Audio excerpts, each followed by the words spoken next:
Welcome to another episode of the Medtech Experts. I am your host, Scott Alexander, joining Barbara Strain in what is going to be a really exciting episode. It's the two of us and everybody else, I think maybe out for a vacation or something else like that. So we're going to be able to dive deep on a couple of topics and particularly give the perspective from the provider side. So thanks for joining and we're looking forward to getting into the conversation. So Barbara, let's jump in. We're halfway through the year and certainly been a very tumultuous one here in 2025. Tell me a little bit, what are you seeing in the marketplace and kind of what's been going on recently? So statement, a lot of things going on. So you're always having to adjust and be flexible and what do we do now and things. I'll just give a couple of snippets and then we can start asking, he said, she said type questions back and forth here. From the supplier side, there's a little bit, the big, beautiful bills coming up and people are sort of, not wanting to make any big decision in case it might not float well. And the other thing on the provider side is it's like, what do we do now? Because we still have to save money. The supply costs aren't getting any better and other costs. And so there's just all these pressures on both the provider and the medtech and other side. So Scott, what have you been sort of seeing out there? Yes. I mean, everything that you've said, what I am seeing is we had a lot of people coming into 2025 after a very tumultuous, 2024, 23, 22, 21. Like it's been a rough go for the past 5 years, but people were expecting that January 1st of 2025 was going to be sort of the beginning of sort of back to normalcy, or just people were really bullish about it. And then mid-January, we started getting a lot of activity, right? We think about the things that the Trump administration's been doing and how it's upsetting a lot of the way that things had been done, right? We're not going to get political on this, but it's certainly caused a lot of eyebrow raising on both the provider side as well as the manufacturer side. And here we are now, middle of the year, right? We went from being very excited on January 1st to sort of trepidatious, February through now. And what we're seeing more now, coming into the mid-year point, is companies are realizing these are the cards you've been dealt. So we got to lean into this and figure out how to make hay out of what we've been doing. So we're seeing a lot more pressure on the commercial side of organizations to hit their numbers and to drive the business to where they want it to be in 2025, regardless of the external circumstances that may be befalling them today. So that's an interesting, you say, driving to these goals and things. The problem is the goals have all changed for everybody. And so you might have had a goal that this was the dollar goal, this was, how many different new customers, whatever the goals were from a medtech side. Well, the goals have changed for both the providers and for the suppliers. So the goals have to go where the puck is going, as they sort of say in the sports analogy. And that's what's really difficult. People always complain that healthcare is slow to adapt and things like that, but we can't afford to just sit back. So I think what we do now at this point in the conversation, Scott, is let's look at what should people be doing. Even if we've heard some of the things they've been doing, it almost changes kind of daily. So what do you think on maybe let's start with the medtech side. What kind of things could they be doing now and for the rest of the 6 months? And what does that planning kind of look like? I think it's a great question. And I think you make the point about sort of skating to where the puck is. And the problem is to kind of what you're saying, like nobody knows where the puck is going to be, right? The puck could be right in front of them. It could be a quarter mile down the road if, anything happens. So I think that plays out in people's commercial plans about how do we make sure that we're going to be able to hit the numbers the way that we need to, even if our key accounts that we're expecting to be able to close, push, or like things in the commercial process don't work out the way we want them to. So what does that mean from like, how does that translate into what we're trying to do on the commercial side? I think number one, it's about building value, building perceived value in our category, right? So most of the listeners will have a competitor or multiple competitors in their category. And in this time of uncertainty, right, I put my hat back on from back when I was on, running sourcing for Mercy. We would really be having conversations with our providers to say, do you need the Cadillac, or can we get away with a Toyota or even a Yugo? Like, what do you actually really need, right? And so those kinds of conversations are things that would be happening inside the four walls of the health system. And so if you're on the other side of that, if you're a manufacturer, you want to be able to create a level of differentiation so that the provider will say, yes, I actually need this because of X, Y, and Z. And these are different than what most organizations had been doing. This is not a tactical, I need Randy the rep to go and execute on this specific playbook. It's more about how are we using marketing efforts to create that perception. So that's number one. Number two, I think it really is looking at how do we align an organization towards winning the deals that are on the table, right? So most companies deal in some sort of an RFP type situation where, again, them versus a couple of competitors for a 3 to 5 year preferred position contract with a health system. If that's a case that you're in, how do you make sure that everybody is pulling the rope to win those deals at a higher rate than you have been in the past? Because we're seeing fewer deals overall based on what's going on across general categories. And then the final thing is, I think, just that feedback loop of how do we stay resilient, of twisting and turning and, hey, this didn't work out like we thought it did. It was going to, how do we make an adjustment to that? So that sort of flexibility piece is another critical thing. But what do you think? What's your opinion on that? So I'm going to go by the mantra I started out in 2005. 2025. I was back in Yugo days. Anyway, I was just laughing about your Yugo reference. In 2025 is you have to control what you own and what you can, because obviously there's too much chatter out there. I mean, all over the place, right? So the thing that a provider would need to do is really look at your pain points of how you're delivering care and how does that play out on a daily, monthly, long-term basis. But you have to look at, where am I delivering all that care?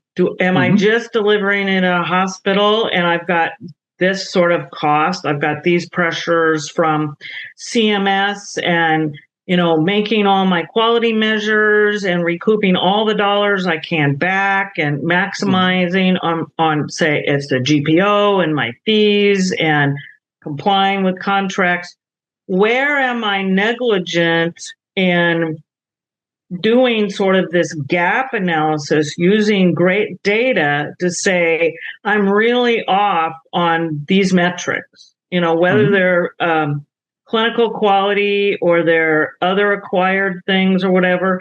And then on the Medtech side is, who out there matches up to what I have now said, that's a gap I have. So it kind of dovetails to, what's my value and how does it match up out there in the marketplace? And that's who's going to really make sort of those cementing plans and make more partnerships there.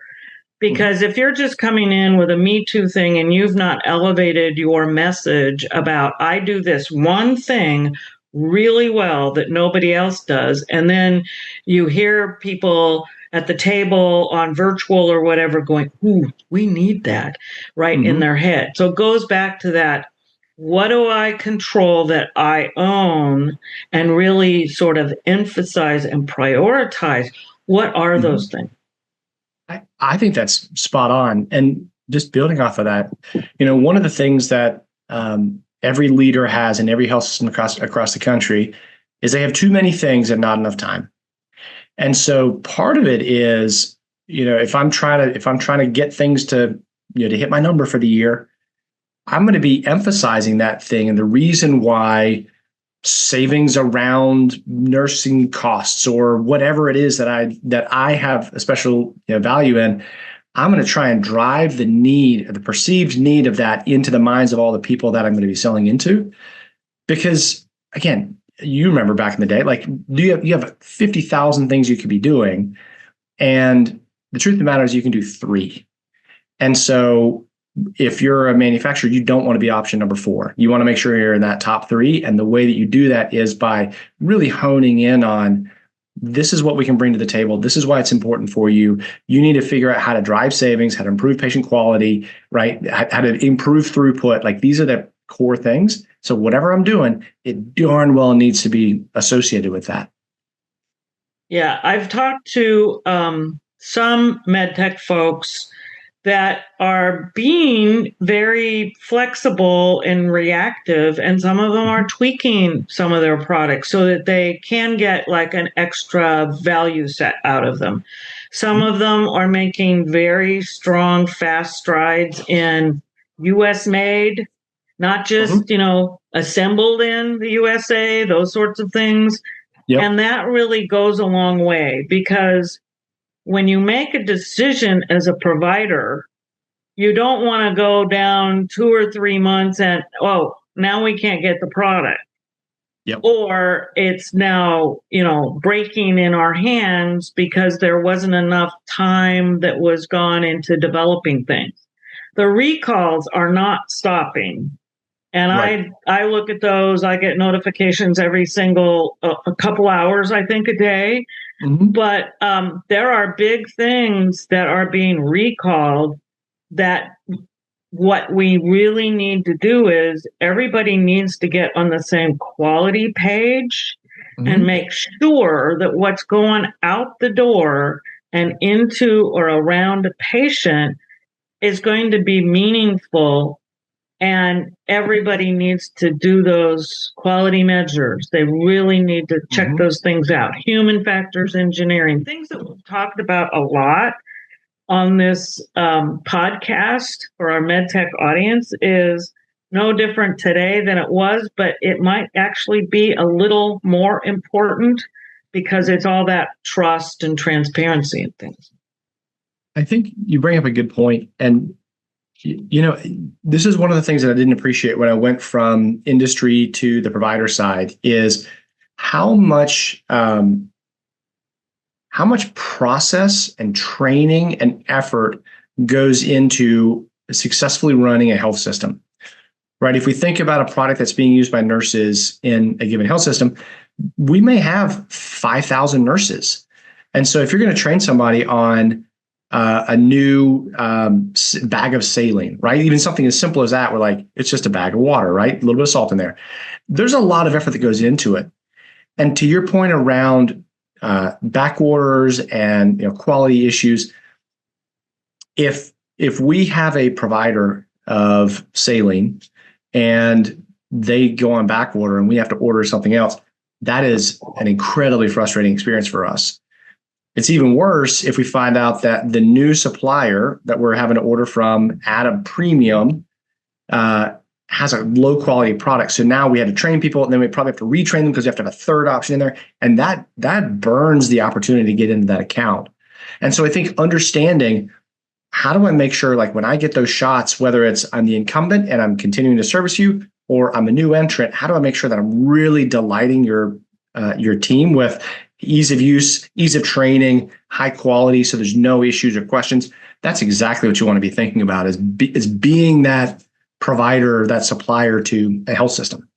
Mm-hmm. One of the interesting things I've picked up on over the last few months is that sometimes, we know that there just isn't sometimes a lot of data that's actually published in, journals, et cetera, and that they might not be peer-reviewed pieces of information, or they might be of the very low type on the pyramid, right? If I see meta-analysis, I know I'm getting pearls of wisdom versus, someone next door to me said, yeah, this is probably pretty good.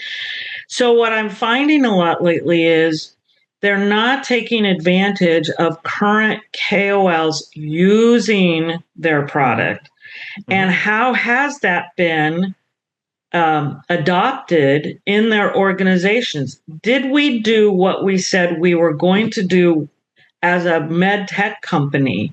And was that successful for you? And what other pearls of wisdom do you have about, how can you onboard it effectively? What we learned about that and how pleased you are with something. And were you using a competitor's product before? And so this wound up to be, a silver bullet for you?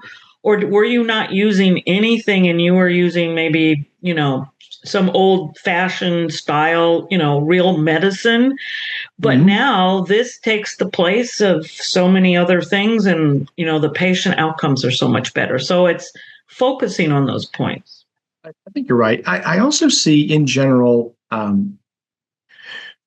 COVID changed the relationship of the role that KOLs play in medical device innovation, right? If we think back to 2005 and we have a new product that's coming out. Truth of the matter is we're going to have a handful of KOLs.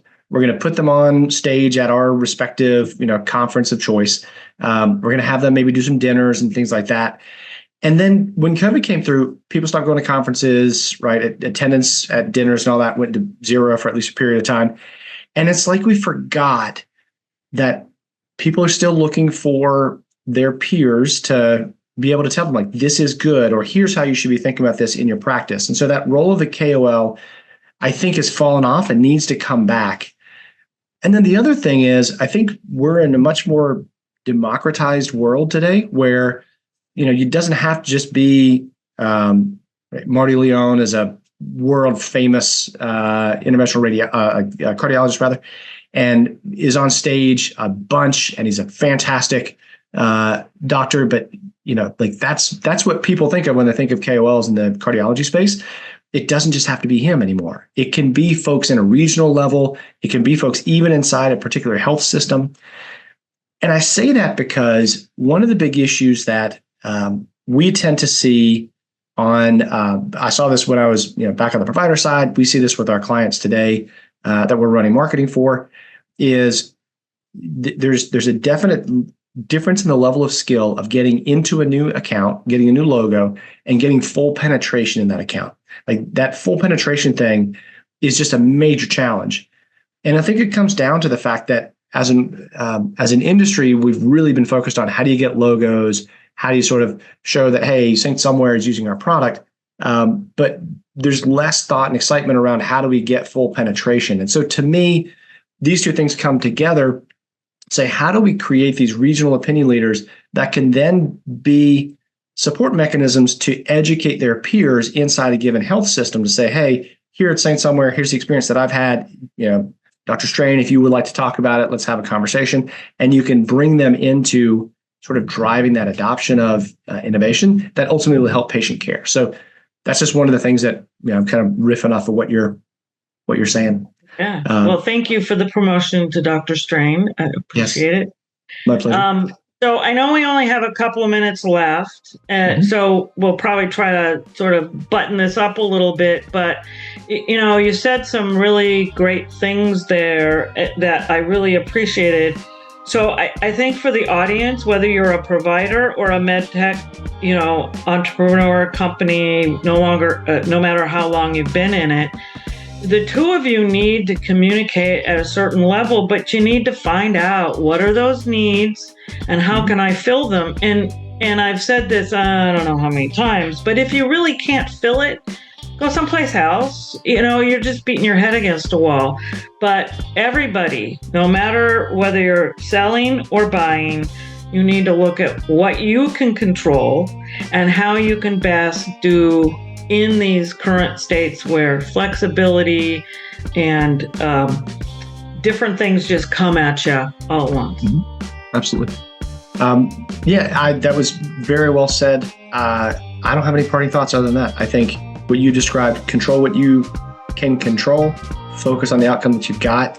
and just understand that you can only reach your arm so far. So I think that's really well said. Any other parting sage wisdom from you, Barbara? No, we're doing this in the latter part of June. So we have the 4th of July coming up. So everybody have a safe and happy 4th of July. And thank you, Scott, for being here with me today. It's been a pleasure. Yeah. Thanks to all you listeners as well for listening in, as you always do. If you haven't yet, like and subscribe the podcast. That obviously helps us build out our reach and get to your peers, or just tell your friends about us. But other than that, thanks so much for the time, and I hope you have a wonderful rest of the day. Bye-bye.